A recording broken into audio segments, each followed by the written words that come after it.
Hola con todos, estamos en nuestro cuarto capítulo de Abiertamente. El día de hoy tenemos a una invitada muy especial que es María del Pilar Guillén.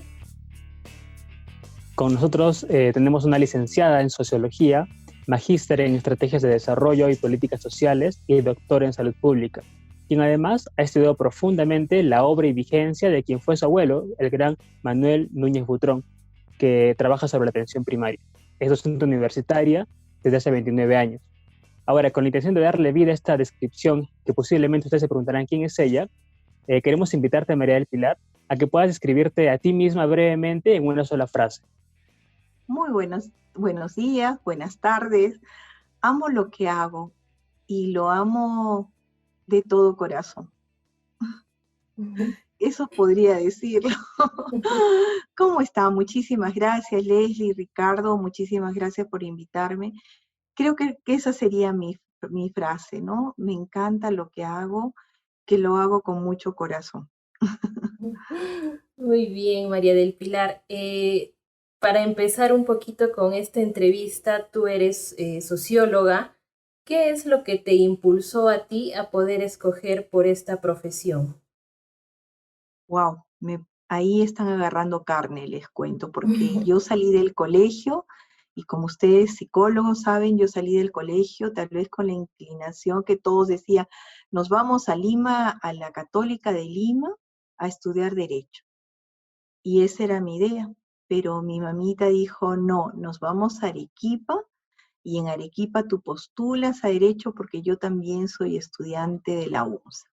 Y yo terca y le decía, no mamá, yo quiero estudiar Derecho en la Católica de Lima, pero hubo un acontecimiento interesante en mi vida que hizo, yo ingresé casi en los primeros puestos, justo milésimas me faltó para la Escuela de Derecho, y en mi época habían dos opciones, sociología, Derecho y Sociología, ¿no? Y mi papá me dijo, ¿qué hago de segunda opción? Estaban copiándole la máquina todavía, y mi papá dice, no sé, le digo a mi papá, mi mamá quiere que me quede aquí, yo me quiero ir a Lima, lo que tú quieras, ¿no? Lo que tú quieras. Ay, ¿será antropología? ¿Será sociología? Ya, sociología. Y puso de segunda opción. Todos emocionados en la casa, todos decían, un tío mío estaba en Radio Universidad y dice, sí, Pilarcita ingresó. Yo escuchaba Derecho y no salía mi nombre, y decía, mi tío se habrá tomado algo, pero al final al final me di cuenta que había ingresado a Sociología. Como les digo, si no me equivoco, en el primer puesto por milésima, y yo siempre cuando me preguntaban, era una época difícil, muchísimas veces entendía la sociología como vinculada al terrorismo, entonces muchas veces los chicos de sociología, y eso les cuento a mis jóvenes, les decía, y cuando preguntaban, ¿y tú qué estudias? Sociología, pero voy a estudiar Derecho en la Católica de Lima. Y una vez, ya para pasar a segundo año, terminé todo primer año con la intención de trasladarme, hice todos los papeles para trasladarme, di hasta un examen para trasladarme a Derecho. En eso mi mamá me dice, acompáñame a Lima porque te van a condecorar, y perdónenme que les cuente, porque realmente fue así, van a condecorar a tu abuelo. Entonces, justo había terminado, había hecho mis trámites, todo, y nos fuimos a Lima. En Lima, justamente al que tú decías, Ricardo, a Manuel Núñez Butrón, que fue el pionero de la medicina social, lo condecoraban en Lima, en Alma Ata, Rusia, y le daban, 1990, y le daban la medalla de Hipólito Unanue como héroe de la salud. Vinieron de Alma Ata, Rusia, médicos para condecorar a mi abuelo, y en ese momento dicen, todos los nietos de Manuel Núñez Butrón, póngase adelante. Y en ese momento agarra, y estábamos todos mis primos son médico, obstetriz, farmacia, médico, llega a mí, ¿no? Sociología. Pero voy a estar de Derecho en la Católica de Lima, ¿no? Y se quedó admirado, y el médico agarró y dije, niña, ¿no? ¿Y por qué quieres estudiar Derecho? Quiero ver la problemática de la violencia contra la mujer, de los niños, de juicio de alimentos, ¿no? Pero tú sabes que a tu abuelo lo estamos condecorando porque él tuvo que ser sociólogo, no solamente médico, tuvo que ser sociólogo. Ustedes vieran, yo lo miré y decía, ¿qué? Sí, ahorita vas a escuchar por qué a tu abuelo lo estamos condecorando. Fue un médico que pudo quedarse en la capital viendo su clínica en esa época, 1930, resolviendo los problemas de la población que tiene dinero, y él regresó a la ciudad de Puno a resolver el problema que justamente le estaba comentando a Leslie, la época más difícil del gamonalismo, la época más difícil del campesinado en esa ciudad, que se diezmaba con la tifosa temática. Entonces, ustedes me vieran, regresé, me acuerdo mucho, había un doctor y nos llamaron a la casa porque no me ubicaba y me dijeron que me tenía que trasladar. Yo agarré y le dije al doctor y le dije, mi mamá siempre me andaba conmigo, y mi mamá me dijo, bueno, mira, ¿tú quieres estudiar Derecho? Ahí están las posibilidades, y veo en la hoja que decía yo, María del Pilar, dejo la carrera de Sociología, ¿no? Ingresando con tal puntaje y hacemos la declaración jurada.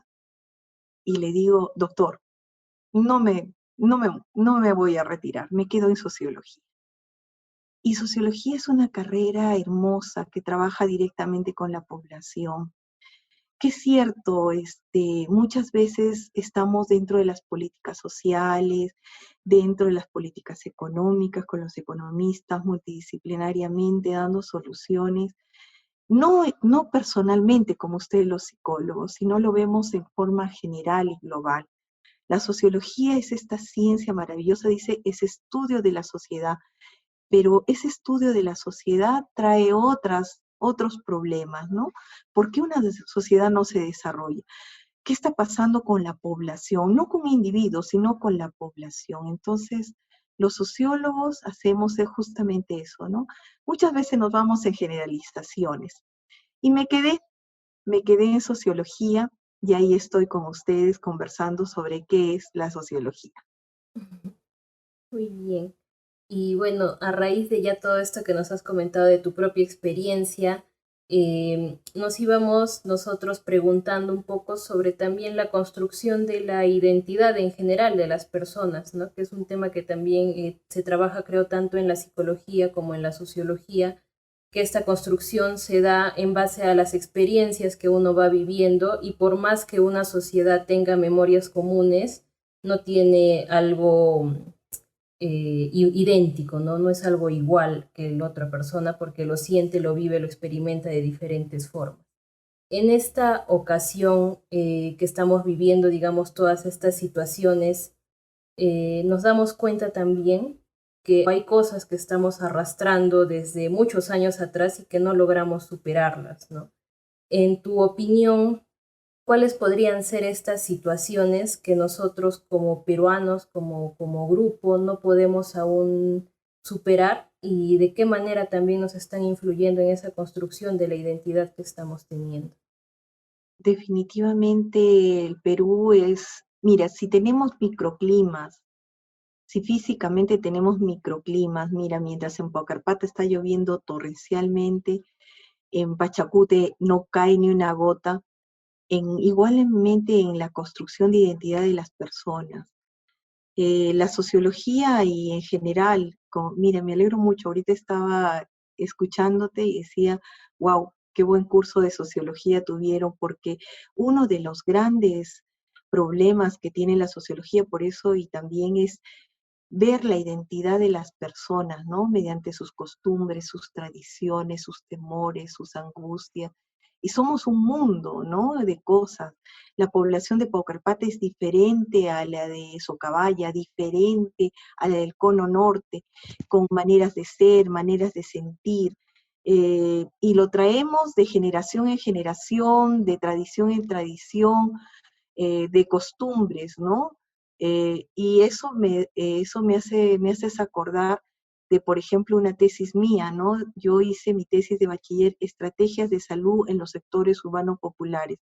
¿Cómo la persona, frente al problema de salud, resuelve?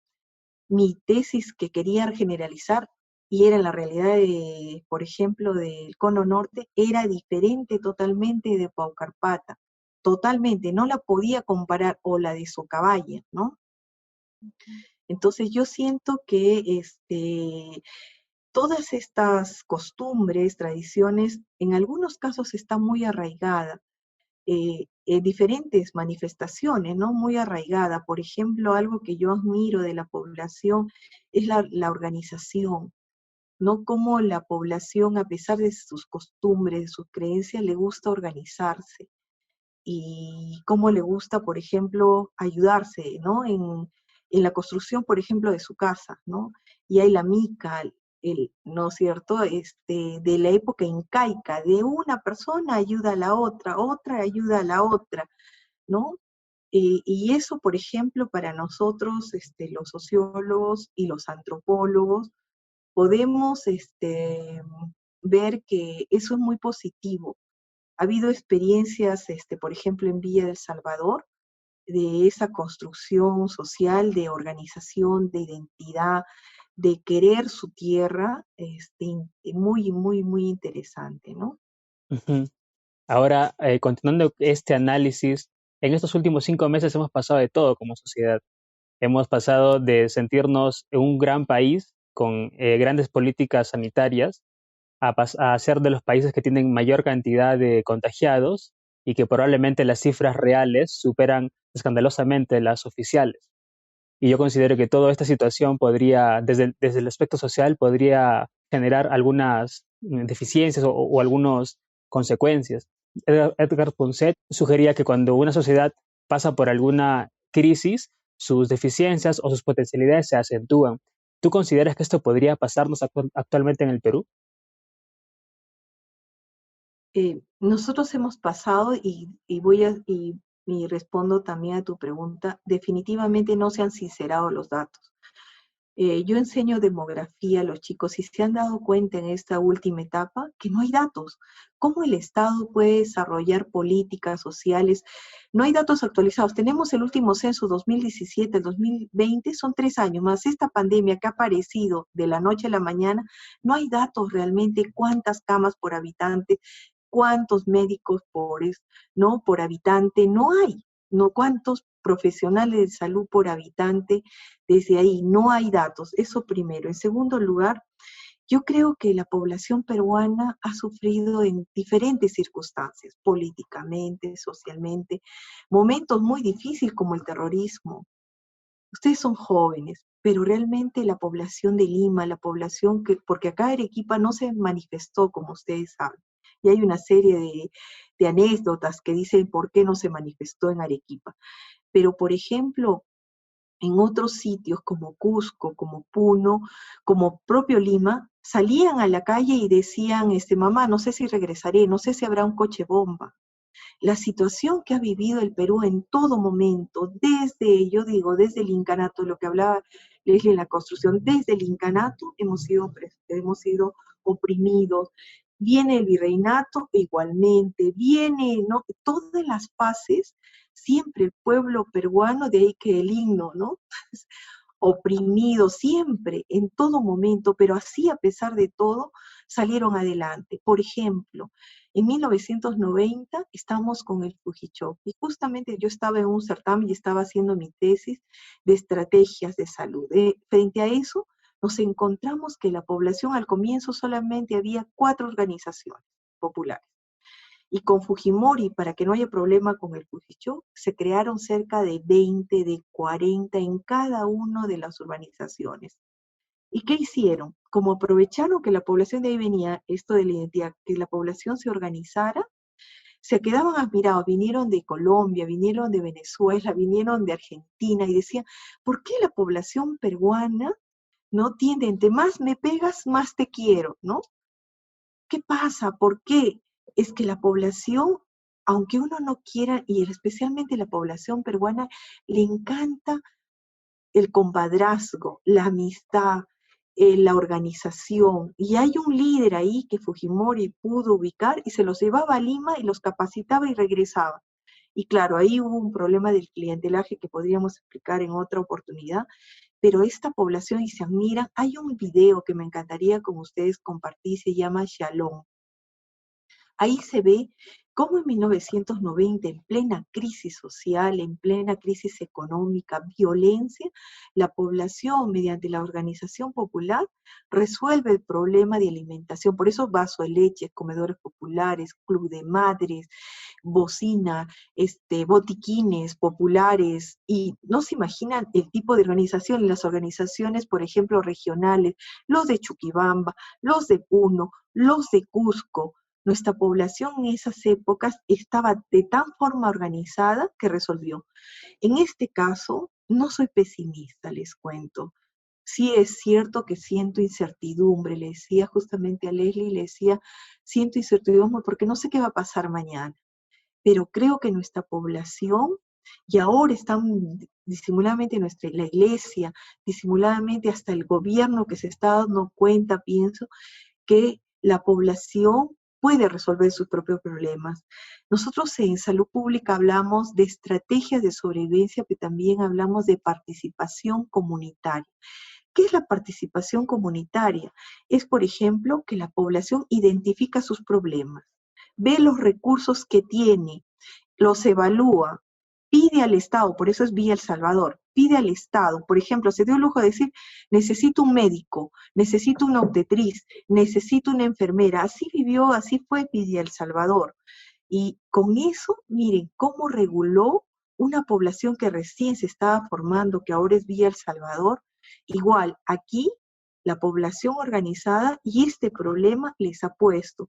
Identificaría realmente quién lo necesita. Conversaba con una persona que quiere donar alimentos y van a cometer el error que está cometiendo el Estado, de dar a una persona que no necesita, que se ha muerto, porque no identifica, como tú decías, no hay datos. Pero si la población estuviera organizada, con líderes claros, consecuentes, que realmente están identificados con su población, con la gente que lo rodea, especialmente pueden ser vecinos, yo te apuesto, yo siento que sí, que esta población, como lo están haciendo en algunos sitios de Lima, por televisión que estamos viendo, ellos están haciendo las famosas ollas comunes, resolviendo un problema que el Estado no llega. El Estado con mucha pena no llega, hasta el propio Estado, me decía una amiga, que están donando los médicos sin frontera, los médicos de amistad, y en ese momento que estaban en un hospital, entregando las cajas, desaparecieron dos. Desaparecieron así dos. No sé si es por la propia población, por la situación que se encuentra, pero yo creo muchísimo que sí vamos a superar. Soy positiva, de verdad, Ricardo, que nuestra población no se queda. Ella desarrolla estrategias, por eso les digo, estrategias de sobrevivencia, Gamarra como es, ¿no? Estuve en un congreso también y estábamos ahí con diferentes personas de otros países.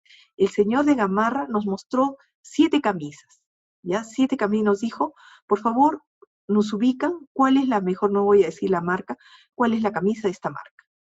Entonces todos miraban si el puño, ¿no? En el solapín, ¿no? Viendo la tela, todos tenían la misma y había una mejor con alta calidad, pero tenía hasta el sello de esa empresa, ¿no? El sello, y nosotros decíamos, todas son iguales, no se pase. No, hay una que realmente es la verdadera y las demás son falsas. Las demás son bamba, ¿no es cierto? Y la calidad de nuestra producción, la calidad de las personas peruanas es increíble, ¿no? Cómo desarrollan realmente su propia empresa, ahí estamos, y de ahí el otro sendero también, ¿no es cierto? Que habla, podemos leer una serie de investigaciones, y de realmente el señor que nosotros agarramos, esta es, mentira, no, esta es de alta calidad, esta es peruana. Este es de mi empresa, el problema que les hemos puesto el sello, esta es, y miramos, ¿verdad? Es hasta la calidad, ni por acá, que la verdadera tenía un bajísimo algodón y bueno, todas las características que tiene, ¿no? Entonces yo creo que sí, yo creo que vamos a salir con... Dicen que a veces entre más adverso sea el clima, más adverso sea el tipo, de ahí que los países como Japón, que constantemente tienen terremotos, maremotos, Estados Unidos, que climas son de 0 grados a -0 y adversos 45, 50 grados de calor, ¿esa población cómo está? Yo siento eso, que la población sí generamos, si es adverso, México, Ciudad F, me comentaba un colega mexicano, cómo ha desarrollado DF que si no hubiera habido el terremoto, miren, increíblemente que señalen eso, ¿no? No hubieras, DF no se hubiera construido como está ahora, así. Y qué contradicción, ¿no? Que una desgracia pueda a nosotros desarrollarnos, pensar, ir más allá. Muy bien, igual consideramos con Leslie cuando conversábamos y con Margaret también, la otra integrante de Bienestar, que estas dificultades tienen que dejar algo, ¿no? Y posiblemente sea la resiliencia de toda una población. A propósito de esta resiliencia, estábamos leyendo los estudios que se han publicado sobre el richarismo, ¿no? Que promovió Manuel Núñez Butrón. Y también estábamos leyendo que tú tienes una tesis sobre él, ¿no? Sobre la vigencia de este pensamiento. Por cierto, muy interesante. Y nos preguntábamos si es que esa visión del richarismo actualmente, de organizarse por brigadas, de trabajar en la prevención y la promoción de la salud, amalgamando justamente la medicina tradicional y la medicina moderna, ¿consideras tú que podría ser útil, especialmente en estos momentos? Útil totalmente, útil totalmente. Ya ha habido la experiencia de botiquines populares.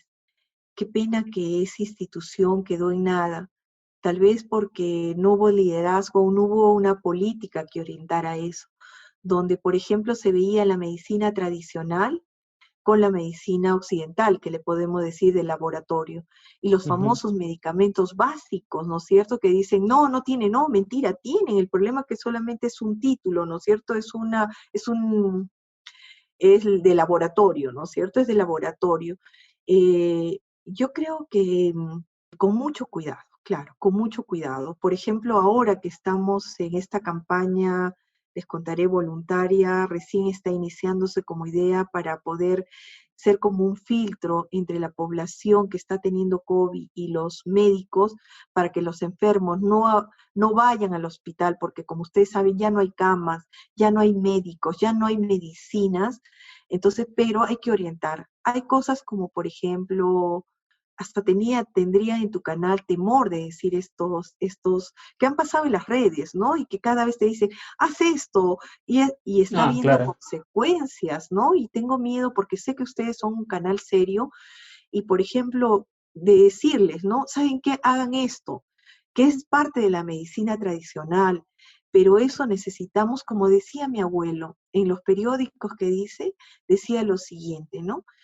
Tú quieres que, en el momento que quiera dar el parto, tú quieres que dé, porque la bebé estaba atravesada, por ejemplo, ¿no? Que le decimos así, con tu comadrona, ¿no? Con tu comadre o conmigo, le decía, ¿no? Entonces, él respetaba esas tradiciones, no esas costumbres, ese temor que las mujeres, como saben ustedes, ellas se, se arrodillan, tienen otro término, y dan a luz, ¿no? Dan a luz.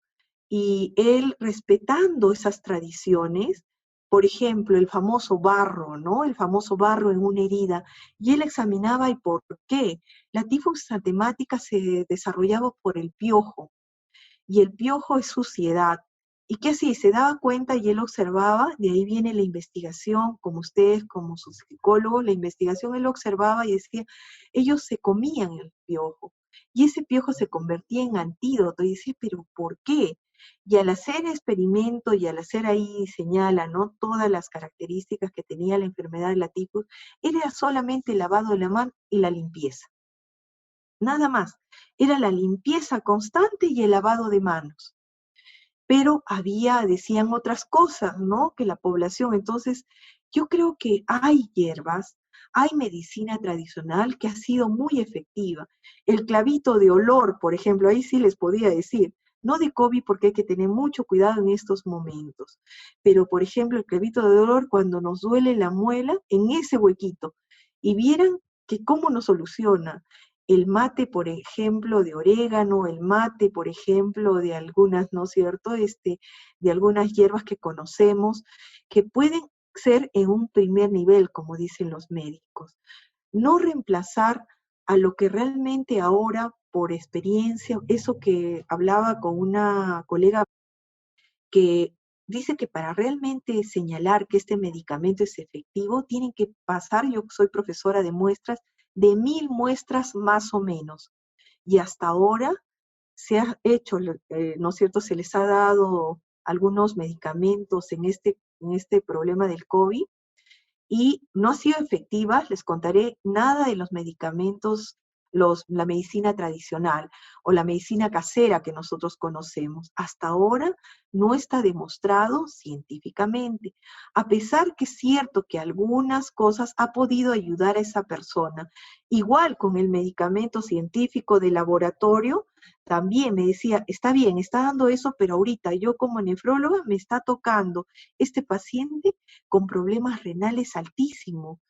Y de acuerdo al organismo, y nosotros, cada organismo es tan diferente, que definitivamente en algún momento puede reaccionar positivamente, y por eso decían, bueno, estamos orientando que hay 2 medicamentos que debe tener la persona que tiene COVID a inicios, pero no es preventivo. Están señalando que utilicen este medicamento para que sea preventivo, pero ¿qué está haciendo? Y ustedes como psicólogos saben, toman sin estar mal y el organismo crea defensas. El momento que le da, ya no va a poder utilizar ese mismo medicamento porque ha creado anticuerpos en su cuerpo y definitiva va a tener que utilizar otra cosa superior. Entonces, dime, me decía, una investigación que haya demostrado que realmente este medicamento ha sido efectivo, con 1000 personas.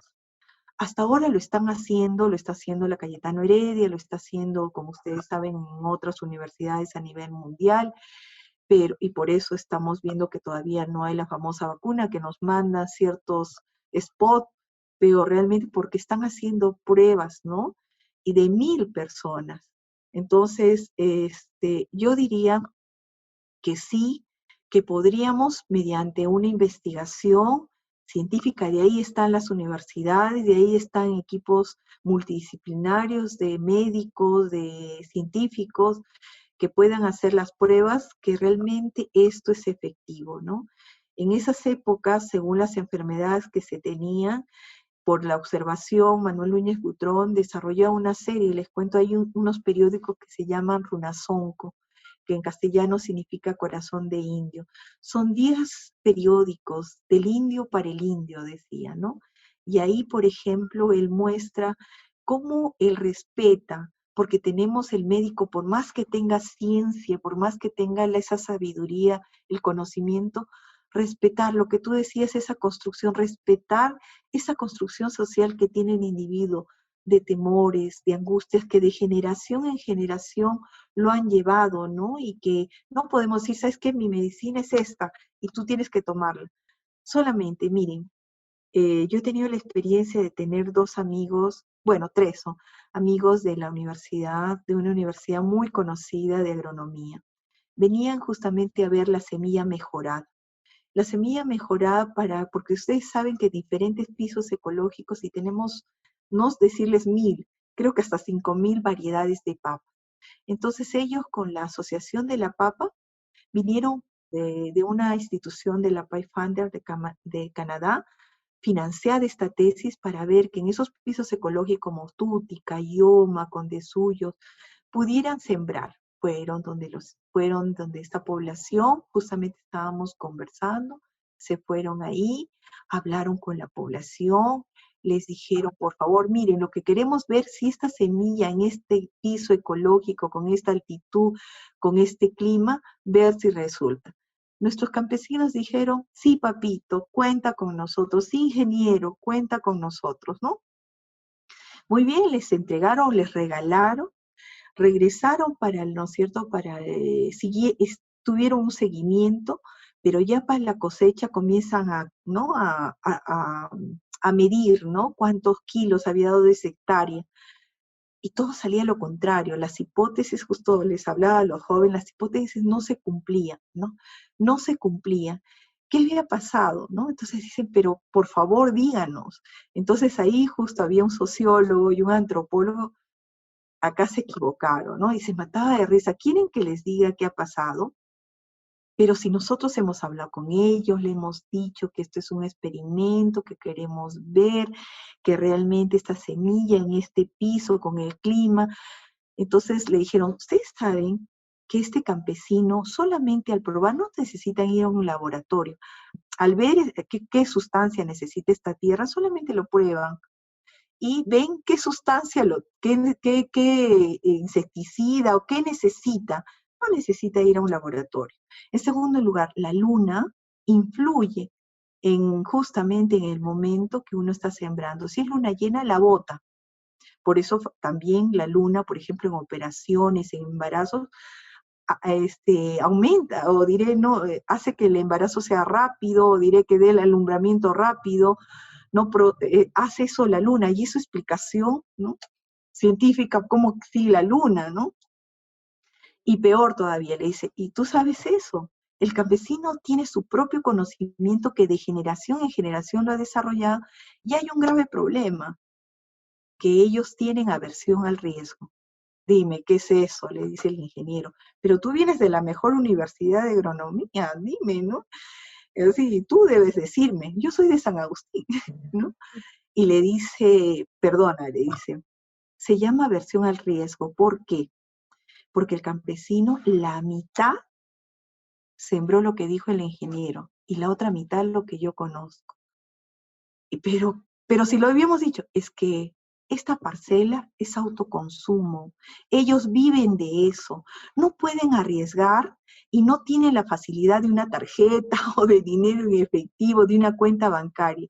Ellos viven el minuto, viven el segundo y no pueden estar, sí, le dicen al ingeniero que no hay problema, ¿no? Entonces, mira este ejemplo. Si el ingeniero, si el médico respetara esas tradiciones, viendo que ellos mismos pueden generar, les cuento, ellos mismos pueden generar. ¿Por qué en Puno no está viendo, no se dispara ahora en Juliaca? Porque Juliaca es una zona comercial. Pero ¿por qué no Puno? ¿Será la altura o será que esta población se está cuidando y se organiza? Porque ellos sí, ¿no? Entonces, ¿qué está pasando? No hay investigaciones sobre eso, pero yo voy por ahí también y voy porque también siento que desde esa época el organismo de la población campesina, que fue diezmada, miren, por la tifoidea temática, ya han tenido otro tipo de enfermedades.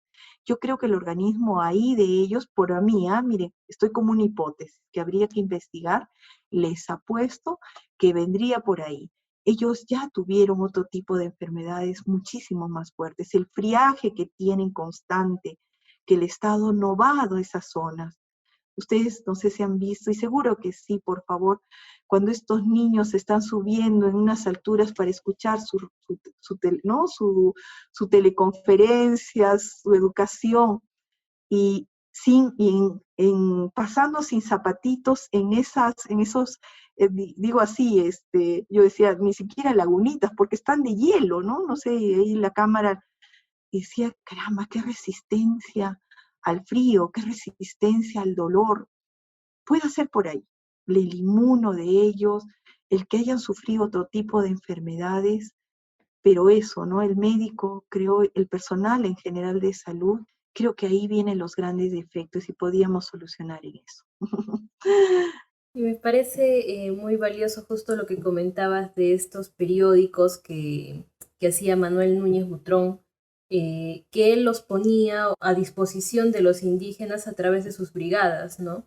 O sea, según lo que leí un poco es que estas personas quizá eran analfabetas, no tenían los medios de repente para acceder, sin embargo, a través de los richaristas, de las personas que lo apoyaban, lo podían leer hasta con un lenguaje muy entendible para ellos y de esa manera podían tener el acceso a la información que quizá también la tenían en otros países o en universidades o otras personas, ¿no?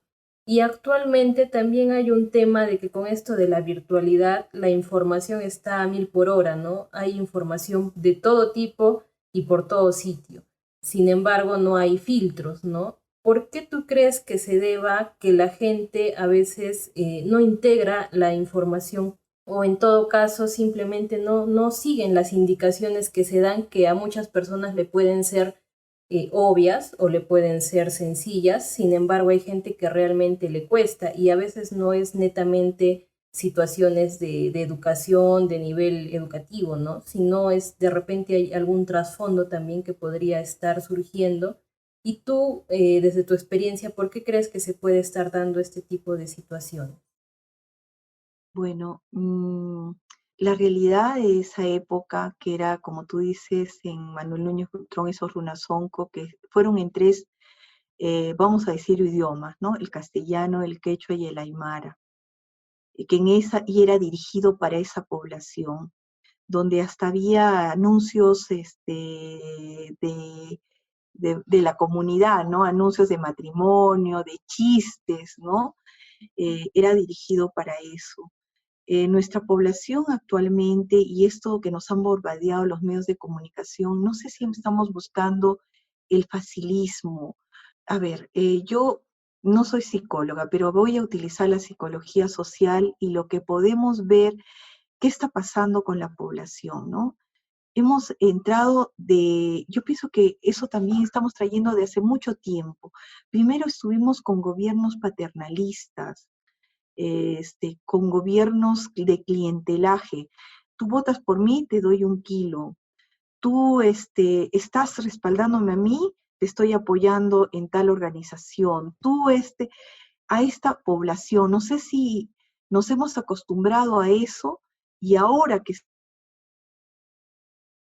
estamos en esta pandemia, agarramos el celular y no tenemos la actitud crítica, no tenemos la actitud de decir, pero esto no me convence, ¿por qué tengo que seguir una posición así? Y esto no nos han permitido, yo siento así, no nos han permitido hacer críticos a nuestra realidad. Nos han formado, obedece. Y eso como no hemos estado bueno, aunque una vez me decía, pero hemos estado con militares toda la época, hasta Fujimori, cortó totalmente a los militares. Pero los militares eran críticos, ahí tenemos, por ejemplo, el plan Inca y demás. Y a partir de eso, todos los gobiernos nos han manipulado de tal forma con los medios de comunicación. Nos decía la virgencita que llora, por eso no sé si estoy equivocada, pero siento que va por ahí.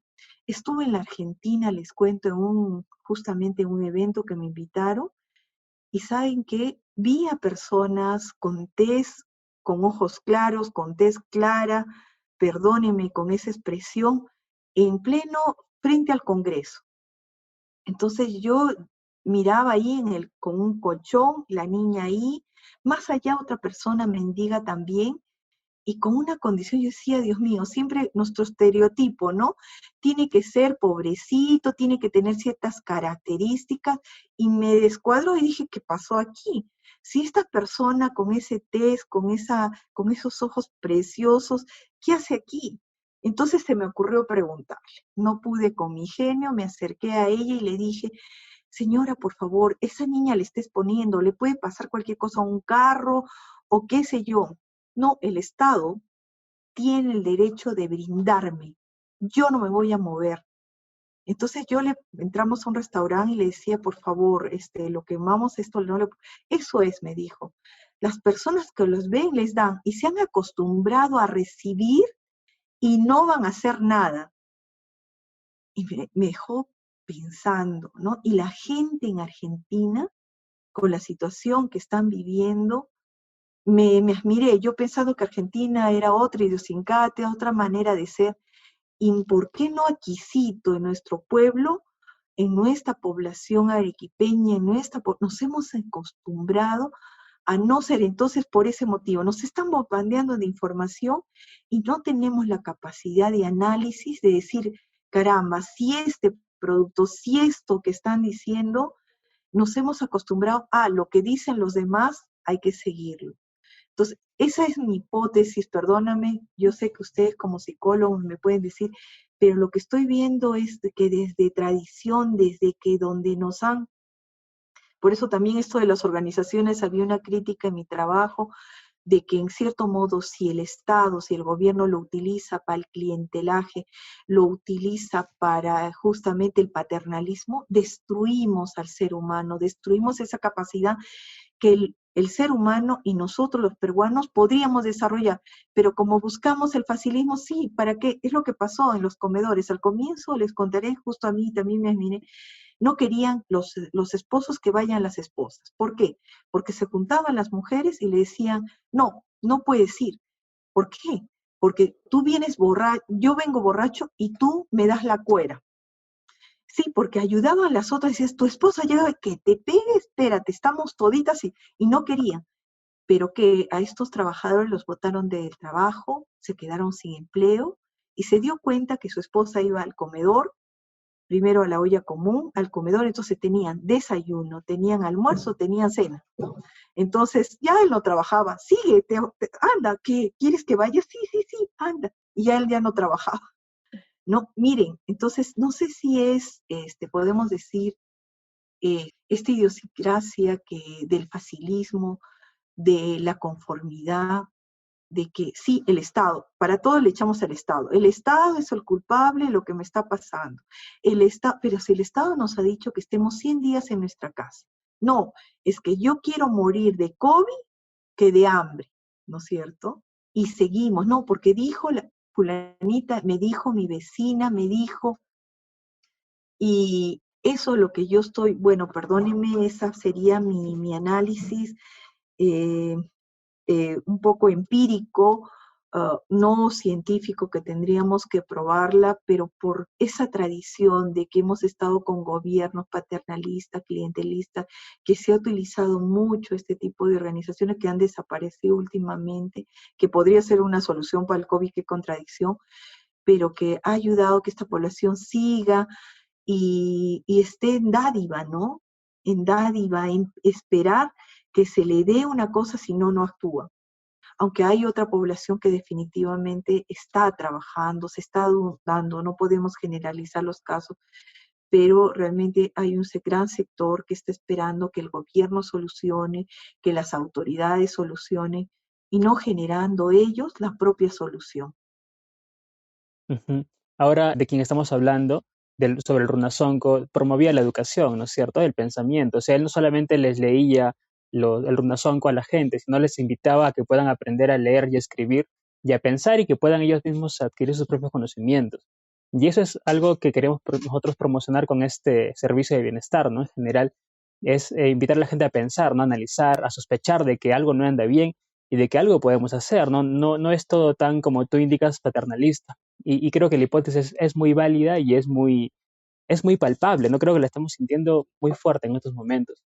Ahora, en nuestro análisis también estábamos pensando que, claro, hemos venido de varios años, o si no son siglos, oprimidos, como dice el himno, y que esto ha calado en nuestra identidad.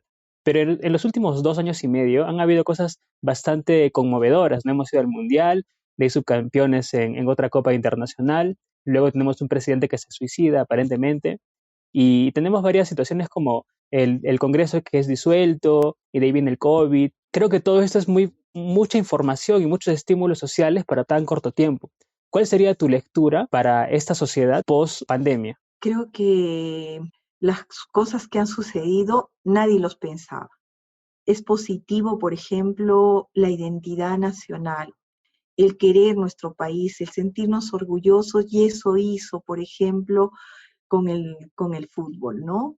Creo que salir y unió generaciones, unió clases sociales, si podemos decir, o estratos sociales, ¿no? Porque clases sociales saben que son ligados al proceso de producción y muchos de nosotros no tenemos. Entonces, estratos sociales o sectores sociales, no hubo diferencia y estábamos con una visión. Creo que eso hizo fortalecer nuestra identidad. A muchos decían, esto es un cuento, estos son de los medios, pero por primera vez creíamos en 11 jugadores, ¿no? En 11 jugadores que nos representaban necesitaban, y el grito y el entusiasmo creo que ha sido muy positivo eso, yo sí estoy de acuerdo con eso, necesitamos amar lo que hacemos, por eso comencé y cuando ustedes me amar y comprometernos con lo que hacemos, si no nos comprometemos, si no estamos identificados con algo, estamos mal. Y creo que en este caso ha sido muy positivo. Ahora, lo demás que ha venido y que en cierto modo, por ejemplo, era un clamor del Estado, era un clamor, perdón, de la población, que este señor presidente, con mucho respeto, anule, ¿no es cierto?, aún esto. Pero algunos decían, no sé si es bueno, mejor mal conocido que bien por conocer, ¿no? No sé si hemos ido a otro mal peor, esperamos que no. Pero creo que hubo un momento de decisión, supongo que nuestro señor presidente tuvo que pensarla bien, hasta legalmente, como ustedes saben, y hizo un pare, ¿no? En una agrupación, en un grupo de personas que se enquilosaron ahí y que no hicieron nada. De ahí, yo no sé cómo se rasgan las vestiduras. ¿Por qué no tenemos hospitales? ¿Por qué no tenemos colegios? Si en esas épocas ellos estaban en sus manos, ellos. ¿Por qué reclaman tanto de los penales que ahora están? Si ellos, en sus manos estaba eso. ¿Qué hicieron ellos, no? Si podemos decir, entonces, pienso que también fue positivo y que por primera vez fue el clamor de la población. Creo que si hacíamos una encuesta, la población estaba de acuerdo. Lo demás, en lo que está viniendo, como por ejemplo la muerte del expresidente, lo que yo tengo miedo es eso, que volvamos a lo que se llama, por ejemplo, la victimización y la utilización de esas virgencitas que lloran, y como somos manipulables y eso más. Yo siento que la población peruana no tiene memoria, no tiene memoria. Podemos votar por la persona como nos identificamos, no analizamos. Lo que tú decías es esto, no estamos formados en el análisis, en la crítica. Entonces yo siento que como tenemos mala memoria, entre comillas también ya puedo agregar, ¿no? No estamos preparados a la crítica, no a la educación, porque eso no les conviene. Decía una persona, me decía, los grandes países no apoyan ni a la salud ni a la educación. El Fondo Monetario Internacional que nos exigió en la época de Fujimori el control de la natalidad, ¿por qué no exige que nuestra población peruana tenga los más altos, ¿no es cierto?, apoyando la educación y apoyando la salud? ¿No le conviene? Parece que justamente no le conviene que tengamos una población manipulable, una población sin educación estoy diciendo, porque sí tenemos una maravillosa cultura. Entonces, este tipo de cosas de victimizarse o utilizar y los medios maravillosamente lo saben aprovechar, preocupa. Y la pandemia definitivamente es algo que el mundo no lo esperaba. No es una pandemia, no es ni siquiera epidemia. Una pandemia que ha visto cuánto débil tienen los gobiernos, los estados en general, el rico, el pobre, hasta Estados Unidos, ¿no? Estados Unidos, ¿cómo está? Que al comienzo no, o México, o países qué feas son las comparaciones, pero ahí están, países con una alta organización, con un alto desarrollo económico, como decía un presidente decía, no, yo prefiero mi economía y esto va a pasar, esto no es nada, y abrazó, ¿no? Yo siento que aquí esto ha sido, si creemos en Dios, una cosa que tenía que venir, que ya está viendo y que han visto que con este no movimiento de las personas, yo eso veía en hilo, ¿no? Cómo han salido los animales, se han sentido en sus casas, han salido, ha sido una cosa de locura, el clima más claro, porque los carros no han salido, y si no, como Malthus. Malthus decía, qué bueno las epidemias, qué bueno las guerras, porque la propia naturaleza no controla, porque la población crece aritméticamente y los recursos naturales, la población geométricamente y los recursos naturales aritméticamente, ¿no? Entonces, los neomalthusianos estarían de acuerdo con lo que estamos viviendo, ¿no? Yo creo que esto de la pandemia ha demostrado la incapacidad que tienen los gobiernos en general, si realmente la población, si está preparada y educada. Creo que ha sido ahí una gran prueba a todos, para todos en general, para nosotros los docentes, hacer nuestras clases virtuales, en algunos casos alguito sabíamos, otros nada, y crear lo que tú decías, ¿no? Más allá de las cosas, si no, entonces yo creo que ojalá que no concluya como diciendo, no hay mal que por bien no venga, ¿no? Pero ha demostrado que realmente no somos un país organizado, en general todos los países no, ni preparados, ¿no? Sí. Y justo con todo lo que nos comentas, se me venía a la mente una frase que hace poco escuché de Shakespeare que decía, dulces son los frutos de la adversidad, que semejante al feo y venenoso sapo lleva en la cabeza una preciosa joya, que más o menos va orientado a lo que decías, ¿no? Quizá esa, que hasta como cliché puede venir, ¿no? De la crisis siempre trae algo bueno, pero no va a traer nada bueno si es que no parte desde uno mismo, ¿no? Desde la acción personal, desde lo que el mismo profesional, ya sea por oficio, ya sea estudiante, ya sea hasta los propios niños que también están viviendo una experiencia totalmente diferente a la de un adulto, pero que desde tu propio rol tú puedes hacer cosas, ¿no? Y no estar esperando a que otros lo hagan o solamente hacer esa crítica que quizá es algo que comparto de la hipótesis que nos diste de muchos de los datos que ahora hemos compartido.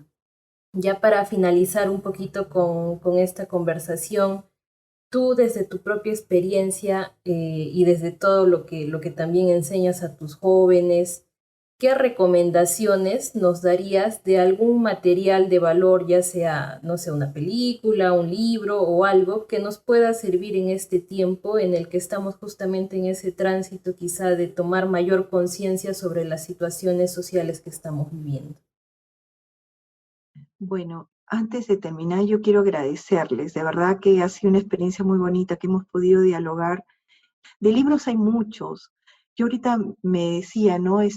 Por ejemplo, ¿qué libro podía recomendar? Aquel que te ayuda a crecer, aquel que te ayuda a ver más allá, aquel que te ayuda, por ejemplo, a superar tus miedos, superar tus angustias. Estoy hablando personalmente, ¿no? Aquel que te ayuda, por ejemplo, a crecer, no solamente como profesión, porque uno puede ser muy buen profesional, pero ser humano, ser persona, identificarse con lo que está pasando, eso también yo creo que es más importante. Podemos tener la teoría, las corrientes, en mi caso sociológicas, ser una eminencia, ¿no? El conocimiento de toda esa teoría, pero si no me he construido como ser humano, ahorita está viniéndome a la memoria alguien que te ayude a superarte, primero a conocerte tú mismo, a, a conocerte tú mismo, a ver que realmente cuáles son tus potencialidades y cuáles son tus debilidades. Hay diferentes, yo de verdad hasta películas, ¿no? Que podría decirles ahorita que no se me vienen a la memoria, pero yo diría eso, que ubiquemos un tema que nos guste, eso más. Para la investigación, yo les digo a los chicos, para la investigación tiene que gustarnos investigar. Para leer, tiene que gustarnos a leer. Y eso hace de acuerdo a tu necesidad. Entonces, yo quiero conocer, por ejemplo, se me ocurre, sobre administración de negocios internacionales. Y ahora que el Internet está en nuestras manos, buscar eso, ¿no? Pero conociéndonos, viendo, vuelvo a repetirle, nuestras potencialidades, nuestras debilidades, y frente a eso, comprometernos. Si ya tengo esas cosas positivas en mí, bueno, comprometerme, ¿no? Comprometernos y hacerlo, sin mentirles, lo que nosotros estamos haciendo, ¿no? Nos hemos visto muy bien, tú eres ya docente, estás cumpliendo tu labor, pero ahorita se está muriendo gente, ahorita estás sufriendo. Dime qué vas a hacer frente a eso. O te pones, claro, estás en tu casa, no te está pasando nada, pero tú puedes ayudar de una forma u otra. También hacerte, dice, mi Marilena siempre termina, ¿no? ¿Cómo dice algo de servir? Todos, ¿cómo es algo de servir? Ustedes me ayudan. Uno nació para servir, si no sirve, no sirve para vivir, ¿no? Algo así, ¿me ayuda? ¿No? Y eso, o sea, necesitamos servir. Creo que hay movimientos sociales, hay movimientos de grupos juveniles donde nos ayudan a crecer personalmente. Yo iría a eso, ¿no? Aquella persona que una especie de autoevaluación primero, de ver sus debilidades y potencialidades, buscar documentos que se sientan que justamente, caramba, es verdad, hay esto, ¿no? Hay este documento, hay, justamente, yo quisiera moverme mientras ustedes, y hay un documento que justamente me... A propósito de la frase, si no me equivoco, es, si es que uno no nace para servir, no sirve para vivir. Sirve para vivir, ¿no? Entonces, no quiero hacer propaganda, dice, ¿cómo ganar amigos e influir sobre las personas? Y yo digo, mi querido amigo, ¿no? Qué interesante, le digo, y, o sea, ve, hay muchas lecturas, creo que es eso, pero primero comencemos por nosotros mismos. Nadie da lo que no tiene, viendo nuestras potencialidades. Y carambas, estemos con esa visión que no esperemos de nadie, ¿no? Comencemos a pensar que nosotros podemos. Dios nos ha dado 2 manos, nos ha dado las piernas, hasta las personas que no tienen, que podríamos decir que están con dificultades, lo dan por la vida. Y nosotros que tenemos piernas, brazos, perdonen haber salido de la cámara, porque es fácil darles un libro, pero yo creo que es recomendable que los jóvenes o en general cualquier persona, al final a leer, ¿no? A leer un documento, a leer, nos está enriqueciendo, ¿no? Nos está enriqueciendo de una forma u otra, ¿no? Nos está enriqueciendo. Ese sería mi consejo. Y bueno, muchas gracias por este compartir que hemos podido tener, realmente muy valioso. Creo que hasta se ha quedado corto para varias cosas que podrían seguir surgiendo de esta conversación. Muchísimas gracias. De verdad, Ricardo, Leslie, muchísimas gracias por pensar en mi persona. Cuenten conmigo. Esperamos que sus seguidores justamente busquen en ustedes una acción crítica, pero una acción también de crecer, ¿no? De conocer información real, que no nos llevemos por el que dicen o porque una masa de población está mandando a algunos. Seamos críticos en la información y leamos. El documento que querramos, leamos para crecer, ¿no? Gracias, muchas gracias. Muchas gracias, María Pilar. Nos despedimos hasta el siguiente episodio. No sin antes agradecerle su participación y esperando también, María Pilar, tenerte más adelante. A lo mejor podremos hacer una lectura política de lo que sigue más adelante, o tantos temas que, como bien dice Leslie, que nos han quedado pendientes. Te agradecemos de corazón tu participación, te deseamos lo mejor y esperamos que tu pronóstico bonito para lo que pueda venir y de una sociedad que pueda aprender sus errores y pensante y analizante de todo lo que está sucediendo, sea algo que pueda pasar pronto, ¿no? Que es algo que estamos necesitando. Muchas gracias, ya nos estamos viendo. Gracias.